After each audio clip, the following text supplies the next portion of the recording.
मैं जानता हूँ दोस्तों, मेरा वीडियो लोगों तक पहुँचा नहीं, लेकिन मुझे बहुत ही खुशी है कि 21 दिन का संकल्प लगातार बिना रुके, बिना थके, बिना कोई आशा किए कि मैं वायरल होगा, लाइक बढ़ेगा, कमेंट बढ़ेगा, शेयर बढ़ेगा, चैनल मोनेटाइज होगा। ये सब के ऊपर एक थोड़ा-सा कि अपने ओरिजिनल जो थॉट्स हैं, जो विचार है, जो एक तरीका जो मैंने अनुभव किया वो लोगों तक बाँटे। हो सकता है मेरी वजह से किसी के जीवन में बदलाव आ जाए। और मुझे बहुत अंदर से खुशी हो रही है कि ये चीज़ें किया। और अच्छी बात एक और भी बता रहा हूँ, इस 21 दिन के संकल्प के दौरान मुझे क्या मिला। कल रात को अचानक ही मेरे माइंड में आया कि जो यूट्यूब चैनल का नाम है, अभी तक मैंने उसका लोगो नहीं डिसाइड किया था और ना ही उसका मीनिंग कुछ था, मैंने ऐसे मन में डाल दिया था। लेकिन कल मुझे उसका टैगलाइन भी मिला, उसका लोगो का नाम भी मिला। तो इससे पता चलता है कि संकल्प के दौरान किए हुए कुछ चीज़ों में से कुछ चीज़ें तो मुझे मिलेगी। मतलब वो चीज़ इतने सालों से, आज 4 साल से मेहनत कर रहा हूँ, एक भी वीडियो वायरल नहीं हुआ, कुछ भी नहीं हुआ। इतने सालों से कर रहा हूँ, इतने सारे चैनल बंद हुए, चालू हुए, सारा चीज़ हुआ।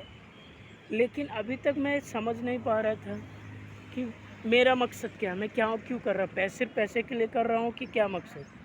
जब मुझे रियलाइज़ हुआ कि नहीं, मुझे पैसे के लिए नहीं, मेरे जो नॉलेज है लोगों तक पहुँचे, तो फिर उस पर फोकस किया। परिणाम है कि उससे रिलेटेड चीज़ें हमें 2 चीज़ें मिली। एक तो आपकी पहचान मिली, हमारा लोगो। दूसरा उसका टैगलाइन, उसके पीछे मकसद क्या है।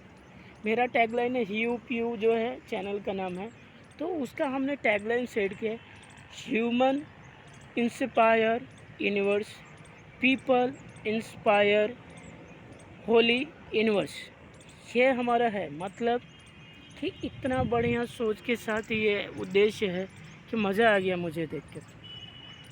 अब मैं अगला कल से नए संकल्प की तैयारी कर रहा हूँ।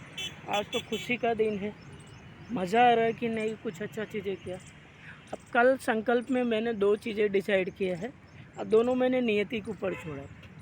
पहला संकल्प है कि मैं भारत के 7 पॉलिटिशियन, जैसे नरेंद्र मोदी, राहुल गांधी, जो बड़े नाम है, या जो मार्केट योगी है, इन लोगों का एक आम जनता है, एक मेरे प्रोस्पेक्टिव, हम लोग क्या महसूस करते हैं उनकी पर्सनालिटी को, उनके हाव भाव को देख के, उसके बारे में हम 7 दिन के संकल्प के दौरान ऐसे लीडर का चुनाव करके उनके बारे में, पर्सनालिटी के बारे में बताएंगे।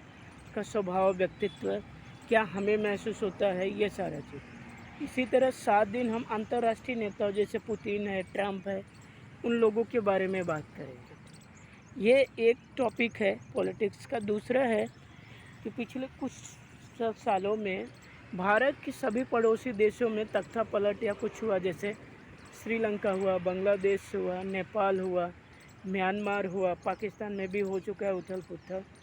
तो इसके पीछे है कौन? अभी भूटान में होने वाला है, इसके पीछे है कौन? मुझे ऐसा लगता है कि ये चाइना, कुछ आतंकी संगठन, और अमेरिका में या यूके में, ऐसे बड़े देशों में कुछ डीप स्टेट के लोग जो पर्दे के पीछे रह के हर देश की राजनीति और अर्थव्यवस्था को अपने हिसाब से चलाने की कोशिश करते हैं। यही सारे लोग हैं, मुझे ऐसा लगता है, मुझे ऐसा अनुभव है कि इस टॉपिक पे खुल के बात करनी है।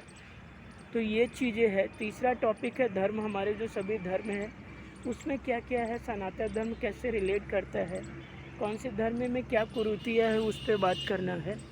तो ये 3-4 टॉपिक हमने 7-7 दिन में प्लान किया है। अब ये तीनों चारों टॉपिक में मैं अभी डिसाइड नहीं कर पाया हूँ कि कौन सा पहले रखना है। जानबूझ के नहीं किया हूँ, क्योंकि मैं चाहता हूँ कि प्रकृति मुझे संकेत दे कि इस टॉपिक को कवर करना है तो ही मैं करूँगा। मैंने पहले बताया, मैं ट्रेंड के हिसाब से नहीं चलूँगा। मैं अपना ट्रेंड, अपनी सोच और जो देश के लिए, लोगों के लिए अच्छा है, मैं वही ट्रेंड सेट करूँगा। मैं इंटरनेट पे क्या चल रहा है वो देख के मैं वीडियो नहीं बनाऊँगा, और मैं ऐसे ही वीडियो बनाऊँगा। अगर आप जेन्युइन हो, ह्यूमन ओरिएंटेड हो, सच में कुछ बदलाव, कुछ सीखने की चाह रखते हो, तो ही ये वीडियो आपके लिए काम का आएगा। नहीं तो जानू बेबी सोना वाला भरा है सोशल मीडिया पे, आप देखिए, बट एडल्ट बल्कि देखिए और अपनी कीमती समय को वहाँ यूज़ कीजिए। वो आपका लाइफ है, आपकी सोच है, मैं बदल नहीं सकता, लेकिन मैं कोशिश कर सकता हूँ, मैं रास्ता दिखा सकता हूँ। अब मैं उस पे लगा हूँ। देखता हूँ कि कौन लोग मुझे सपोर्ट करते हैं।